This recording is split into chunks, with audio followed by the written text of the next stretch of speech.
Alors, un café. Puis après, je vais prendre un autre café. Pourquoi j'ai mal à la tête? C'est la partie d'hier, ça? J'étais pas loin. J'avais déjà un point de victoire. Si on avait continué 3 ou 4 heures, je suis sûr que j'en aurais eu un autre. Bon. Je vais me mettre au boulot, moi. Je vais parler de quoi aujourd'hui? Salut tout le monde et bienvenue chez le Cartographe. Et aujourd'hui, pour le deuxième épisode de Premier Contact, je vais vous parler d'un petit jeu, Twilight Imperium.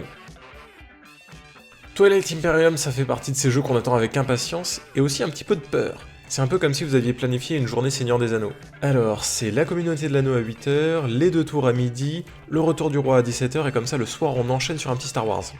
J'amène les chips. Mais c'est aussi le jeu auquel on a peu l'occasion de jouer et c'est pour ça que j'étais assez impatient. Waouh! On est d'emblée transporté dans une galaxie lointaine, très lointaine. Pas celle-là, une autre. Chacune des factions est très différente visuellement et donne envie de toutes les tester, même si le temps d'une vie n'y suffirait pas. L'espace, les civilisations extraterrestres, les conflits politiques. À ce stade, ce n'est pas une thématique, mais c'est un véritable univers qui est créé devant nous. Riche, développé, prenant. J'ai joué une faction d'extraterrestres insectes tueurs. Il y avait des humains, des hommes-lions et des espèces de rhinocéros en armure.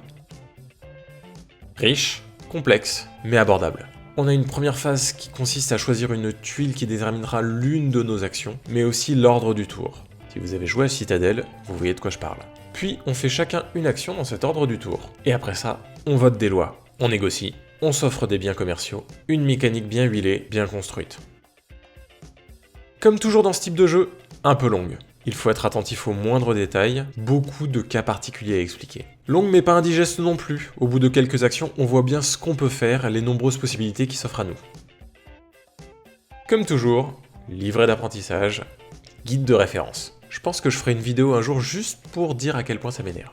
Mais pour avoir lu une partie du livret d'apprentissage, je dois dire que les règles sont plutôt très bien expliquées, parfois détaillées à l'extrême. Mais bon, avec ce type de jeu, il vaut mieux des règles trop détaillées que des points flous. Épique, gigantesque. On sent se déployer les flottes au fur et à mesure. Des alliances commencent à se tisser. J'avais une faction militariste à l'extrême, et sans jamais avoir attaqué, je sentais ma puissance croître au fur et à mesure, tandis que je construisais une flotte de guerre assez puissante. Mais personne n'était laissé sur le côté, les négociations étaient ardues. Et puis il y a eu la surprise. Le jeu s'est en quelque sorte transformé avec la première attaque. C'est devenu un jeu de pourrissage, un vrai jeu d'enfoiré où on menaçait quelqu'un pour qu'il attaque son ancien allié sous menace de représailles s'il n'obtempérait pas. La tension, de palpable, est devenue réelle et le jeu a pris toute sa profondeur. Nous ne sommes pas allés jusqu'au bout. Nous avons fait l'erreur de commencer à 14h30 la partie et nous avons dû l'interrompre à 20h30. Le jeu est prévu pour durer de 4 à 8 heures selon la boîte, et au bout de 6 heures, nous n'en étions qu'à la moitié. C'est le gros point noir de ce jeu. À la fin de chaque tour, un nouvel objectif est révélé. Quand le dernier objectif est révélé, on entame le dernier tour, sauf si un des joueurs atteint les 10 points et donc la victoire avant ça.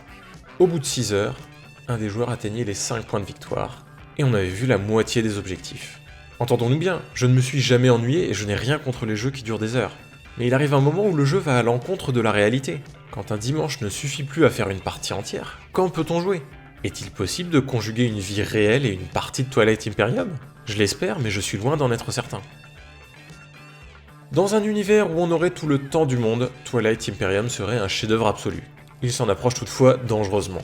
Seule la frustration d'une partie inachevée me retient de lui donner ma totale approbation, mais je lui donne tout de même un prix spécial, et j'espère vous en reparler un jour après une partie complète. Voilà, c'était le deuxième épisode de Premier Contact, j'espère qu'il vous aura plu, à très bientôt sur la chaîne du Cartographe pour de nouvelles vidéos. Allez, salut!